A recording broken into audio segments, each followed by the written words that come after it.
Mimi kwa jina naitwa Ahmed Ngochele, ni mjumbe wa mashirika yasiokuwa ya kiserikali wilaya ya Ilala. Kwa hiyo nimealikwa leo kuja kushiriki na wakina mama hawa kusherehekea miaka yao katika shirika lao ninapofanya kazi, hususan katika masuala ya haki na sheria.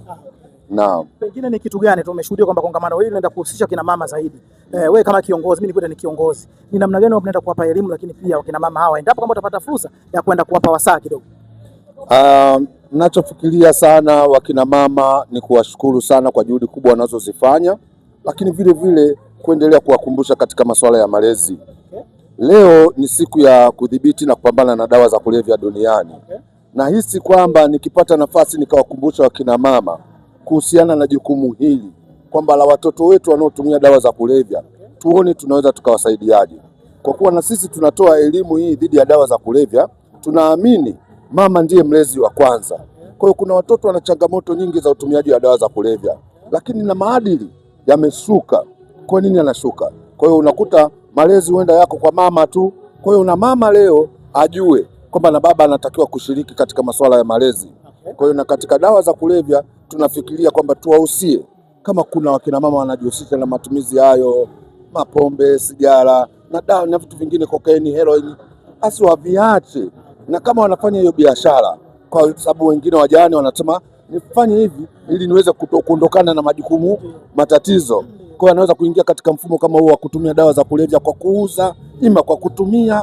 Kwa hiyo tunaamini kabisa, kwa sababu mama ndiyo taifa kubwa, tunaamini akitambua jambo hili tutaweza kukemeana.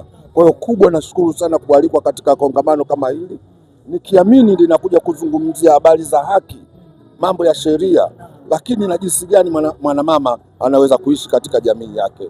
Naam. Madam Joy Crispin, yeye ndo mkurugenzi wa taasisi. Pengine kwako ndani ya sekunde kadhaa unaweza kumzungumzia mwanamama huyu, ni mwanamama wa aina gani? Mama huyu ni mama mmoja wa mfano katika mashirika yetu yasiyokuwa ya kiserikali. Amekuwa ni mama mmoja mstari wa mbele kuweza kutetea wanawake na kuwawezesha kujua sheria za nchi zinakwendaje. Lakini na sheria, unajua ukishakuwa mjane unajiona wewe una thamani sana.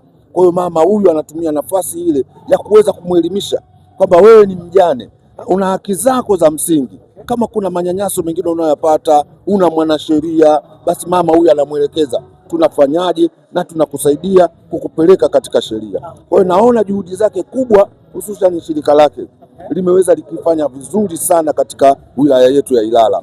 Matamasha mengi nimeona mama anaitisha, na nadhani wakina mama wanatakiwa wamuunge mkono kama mama mwenzao, kuona kwamba ni jinsi gani sasa wakina mama wanaweza wakasimama na kutetea haki zao. Sasa mzee wangu, kwanza ni kushukuru sana kuweza kupata wasaa kuzungumza na wewe. Shukrani sana, lakini pia nikwambie kila laheri kwenda kushiriki sasa katika maadhimisho haya ya 11 la kongamano hili. Asante sana, na mimi nashukuru, tuko pamoja, nitashiriki vizuri sana. Shukrani sana. Asante sana.